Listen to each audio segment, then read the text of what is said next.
اعوذ باللہ من الشیطان اللعین الرجیم بسم اللہ الرحمن الرحیم الحمد للہ رب العالمین وصلی اللہ علی سیدنا محمد وآلہ الطیبین لا سیما علی بقیت اللہ فی الارضین واللعن الدائم علی اعدائہم اجمعین۔ بحث دعائے شریف قمیل میں تھا، تو ابھی نص دعا میں شروع ہو رہے ہیں،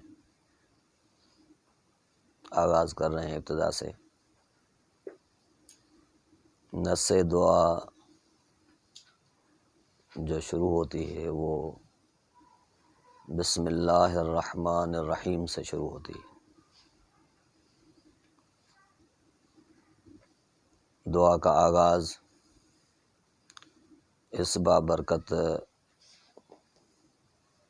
کلمات سے ہوتی ہے اور بابرکت آیہ الہی سے ہوتی ہے۔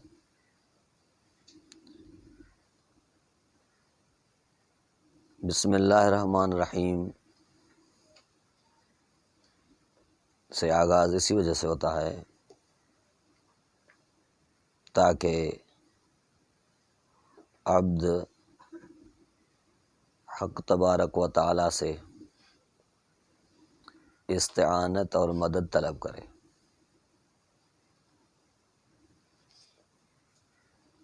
اور اس وجہ سے ہوتا ہے تاکہ روحانی طور پر خداوند قدوس کے ساتھ اتصال اور الصاق ہو۔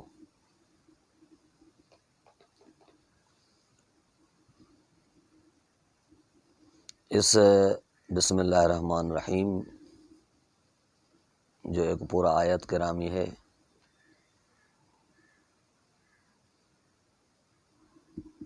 اس میں ایک کلمہ بسم ہے، ایک کلمہ اللہ ہے، ایک رحمان، ایک رحیم۔ ان تین چار کلمات کے علیحدہ علیحدہ معنی ہیں۔ امام صادق علیہ الصلوۃ والسلام بسم کے بارے میں فرماتے ہیں کہ با سین میم، یہ تین کلمات جو ہیں ہر ایک کا اسماء حسنہ الہی کی طرف اشارہ ہے، کسی نہ کسی اسم الہی کی طرف اس کا اشارہ ہے۔ مثلا فرماتے ہیں کہ الباء تشیر الی بہاء اللہ، والسین الی ثناء اللہ، والمیم ملک اللہ۔ با کا اشارہ جلال و جمال الہی کی طرف ہوتا ہے جو بہاء اللہ ہے۔ سین کا اشارہ علو اور بلندی کی طرف ہوتا ہے، ثناء اللہ، یعنی اس سے بالا اور بلند کوئی چیز نہیں ہے۔ میم کا اشارہ ملک اللہ کی طرف ہوتا ہے، یعنی جو بھی شے ہے وہ ملک خدا ہے، جو بھی موجود ہے، وجود ہے، وہ ملک حق تبارک و تعالی ہے۔ یعنی عبد جو اس کلمات سے آغاز کرتا ہے وہ اس اعتراف کے ساتھ کہ میں حقیر ہوں، وہ عظیم ہے، جلال اور جمال اسی ذات کا ہے، میں اس کی ملکیت ہوں۔ یہ حدیث شریف تفسیر قمی جلد اول صفحہ 28 میں وارد ہے۔ بعض عرفاء کہتے ہیں کہ بسم کا اشارہ با بصیر کی طرف اشارہ ہے، سین سمیع کی طرف اشارہ ہے، اور میم المحصی کی طرف اشارہ ہے، یعنی یہ عبد اعتراف کرتا ہے کہ اللہ بصیر ہے۔ بصیر ہے یعنی وہ میرے سارے اعمال کو دیکھ رہا ہے، جو بھی میرے اعمال ہیں وہ اس کے علم میں ہیں، ان کا وہ شاہد ہے، اور یہاں تک اس کو علم ہے کہ وہ محصی ہے۔ محصی ہے یعنی کیا؟ سانس لینے کے عدد جو ہیں، دن میں کتنی بار انسان سانس لیتا ہے، وہ خود کو اسے پتہ نہیں ہوتا کہ یہ سانس کا آنا جانا اس کا تعداد کیا ہے، مثلا 24 گھنٹے میں کتنی بار ہم سانس لیتے ہیں، ہمیں کوئی معلوم نہیں ہے اور حساب کر بھی نہیں سکتے۔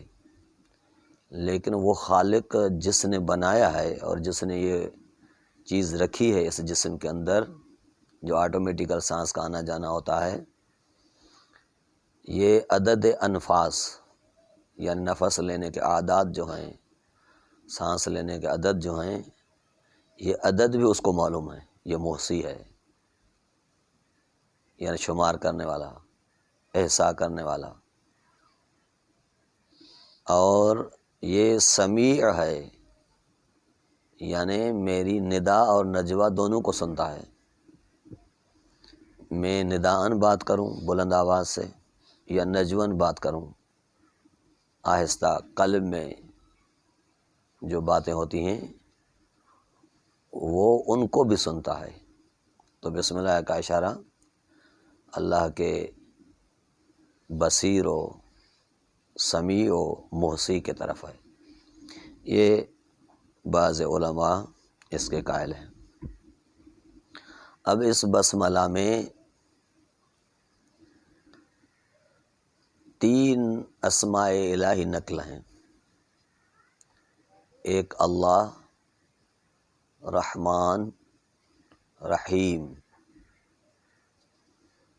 اللہ اسم ذات ہے جو مستجمع جمیع صفات ہے، جس کے اوپر ساری صفات آتی ہیں۔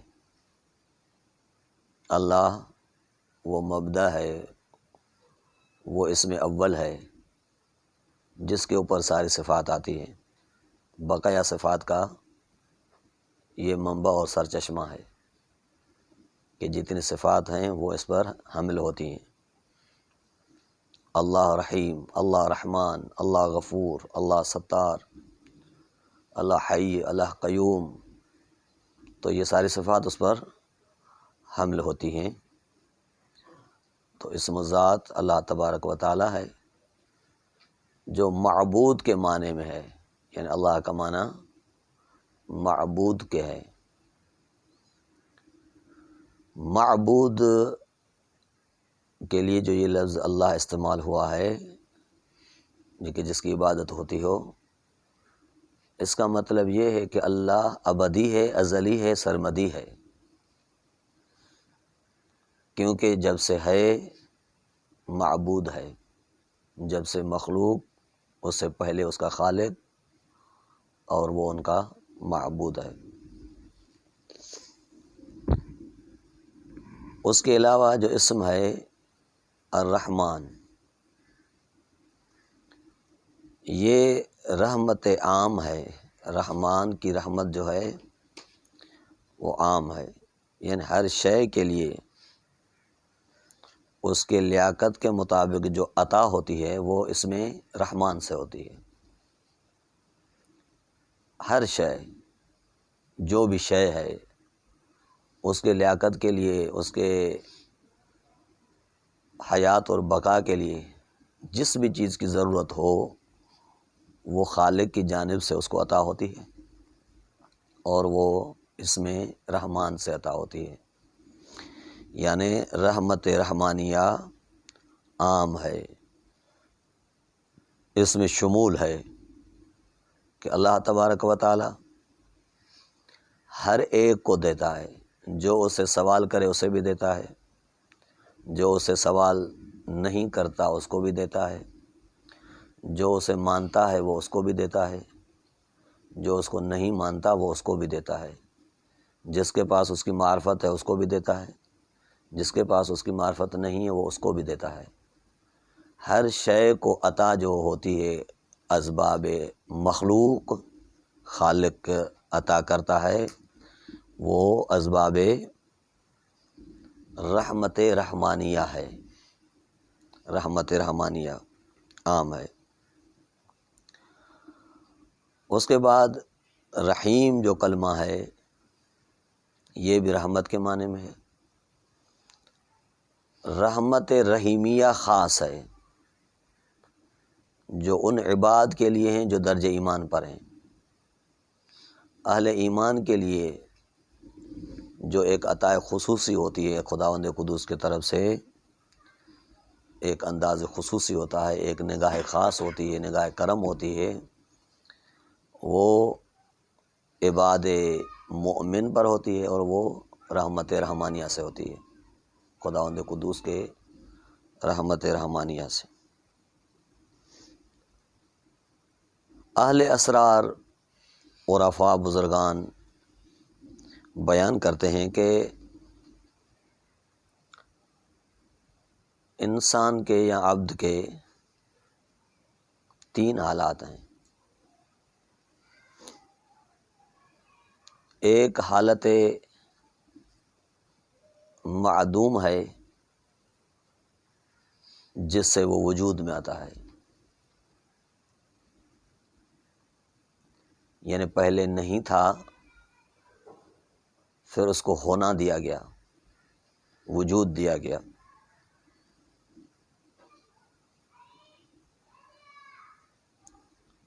تو یہ نہ ہونے سے جو ہونا ہوتا ہے، عدم سے جو وجود میں آتا ہے بندہ، یہ بندے کا عدم سے وجود آنا یہ اس میں رحمان سے ہوتا ہے، کیونکہ یہ عام ہے، مومنین اور عباد اہل ایمان کے ساتھ خاص نہیں ہے بلکہ عام ہے۔ پھر دوسری حالت جو اس کی ہے وہ یہ ہے کہ جب موجود ہوتا ہے تو محتاج بقا ہوتا ہے، باقی رہنے کے لیے اسے لوازم چیزیں ضروری ہوتی ہیں کہ حیات کا ادامہ دے سکے، آگے چلا سکے حیات کو۔ اس کے لیے کچھ اسباب اور اشیاء کا مہیا ہونا ضروری ہے تاکہ ان کے توسط سے، ان کے وسائل سے آگے چل سکے، انسان حیاتی کو ادامہ دے سکے، حیاتی کو بڑھا سکے، بقا لے سکے۔ تو یہ اسباب کی عطا، جو بقا کے اسباب ہیں، ان کی عطا جو ہوتی ہے وہ بھی اس میں رحمان سے ہوتی ہے۔ تیسری حالت جو اس کے انسان کے اوپر وارد ہے وہ حالت حضور ہے۔ حالت حضور یعنی کیا؟ یعنی خداوند قدوس کے حضور میں پیش ہونا، اس کے حضور میں آنا۔ یہ حالت یوم القیامت کو بیان کرتی ہے کہ قیامت کے دن اللہ تبارک و تعالیٰ کے انسان سامنے آئے گا، اس کی خدمت میں ہوگا، جب اس کا محاسبہ ہوگا اور حساب کتاب کا دن ہوگا، اس دن وہ خدا کے سامنے ہوگا۔ اس دن انسان خدا کے غفران اور جو اس نے گناہ کیے ہیں ان کی معافی کی طرف، اللہ کی ذات کی طرف متوجہ ہوگا کہ میری گناہ معاف کیے جائیں، میری معصیتیں ختم کی جائیں۔ تو یہ گناہ کا معاف ہونا اور غفران کا آنا یہ رحمت رحیمیہ کے توسط سے ہے۔ یہاں پر ہے کہ وہ مومن عباد جو ہیں، عباد مومن جو ہیں، وہ خداوند قدوس سے طلب مغفرت کریں گے، اور جو مغفرت شامل حال ہوگی وہ ان عباد کو ہوگی جو عباد اہل ایمان ہیں، لیکن دنیا کی رنگینیوں میں آ کر انہوں نے کچھ غلط کام کیے ہیں، اور جیسے دعائے خود کو میل میں آئے گا، قد خدعتنی الدنیا، دنیا نے مجھے دھوکہ دیا ہے۔ تو دنیا کے دھوکے میں آنے سے جو اس نے غلط کام کیے ہیں اس کی بخشش جو ہوگی وہ رحمت رحیمیہ کے ساتھ ہوگی۔ اس رحمت کا ایک آغاز قیامت کے دن ہوگا خصوصی طور پر، جو بندوں کو شامل حال ہوگی، جس کی وجہ سے وہ ان کے گناہ معاف کیے جائیں گے اور جنت میں جائیں گے۔ یہ حالات ہیں انسان کے، اور ان اسماء سے یہ اسے عنایات ہوتی ہیں، اسے صلاح ملتا ہے کہ کچھ چیزیں جو ہیں اس میں رحمان کے ذریعے سے آتی ہیں، کچھ چیزیں اس میں رحیم کے ذریعے سے آتی ہیں۔ اب یہ سوال پیدا ہوتا ہے کہ بالآخر بسم اللہ سے آغاز کیوں کیا جاتا ہے؟ تو بسم اللہ کے آغاز کے لیے جو وجوہات بیان کی گئی ہیں وہ بہت ہیں، لیکن مختصراً عرض کرتا ہوں۔ اولاً یہ کہ خود امیر کائنات رسالت مآب سے روایت نقل کرتے ہیں کہ ہر امر کتنا بھی اچھا ہو، اگر اس کا آغاز بسم اللہ سے نہیں ہوتا، اس کی ابتدا بسم اللہ سے نہیں ہوتی، تو وہ کیا ہے، اچھا نہیں ہوگا، بلکہ وہ ابتر ہوگا، وہ بہتر نہیں ہوگا۔ تو اس وجہ سے اشیاء کا آغاز، افعال کا آغاز بسم اللہ الرحمن الرحیم سے ہونا چاہیے۔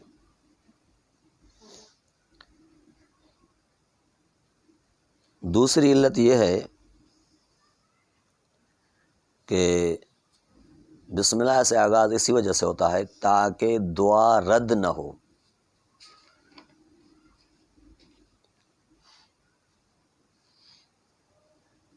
کیونکہ روایت میں آیا ہے کہ لا یرد دعاء اولہ بسم اللہ الرحمن الرحیم، وہ دعا کبھی بھی رد نہیں ہوتی جس کے اول میں بسم اللہ الرحمن الرحیم ہو۔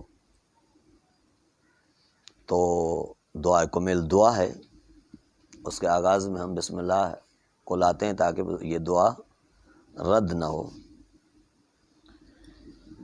تیسری علت یہ تقریباً روایت ہے امام موسیٰ کاظم علیہ السلام سے۔ مولا فرماتے ہیں کہ اگر عبد مومن کو دکھ اور غم گھیر لے، کرب اور بلا آ جائے اس کے اوپر، تو اس کو چاہیے کہ اپنا سر آسمان کی طرف بلند کرے اور 3 مرتبہ بسم اللہ الرحمن الرحیم کی تلاوت کرے، تو اس کے غم اور بلا کو رفع کر دیا جائے گا۔ یعنی اس کا معنی یہ ہے کہ بسم اللہ الرحمن الرحیم خود دعا ہے، جس سے بلائیں دور ہوتی ہیں، جس سے غم و غصہ دور ہوتا ہے، دکھ اور درد رفع ہوتے ہیں۔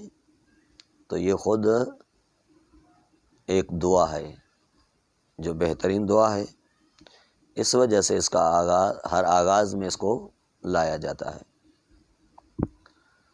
اب کچھ فوائد ہیں بسم اللہ الرحمن الرحیم کے، جو انشاءاللہ کل کے درس میں عرض کریں گے۔ وصلی اللہ علی محمد وآلہ الطیبین الطاہرین المعصومین۔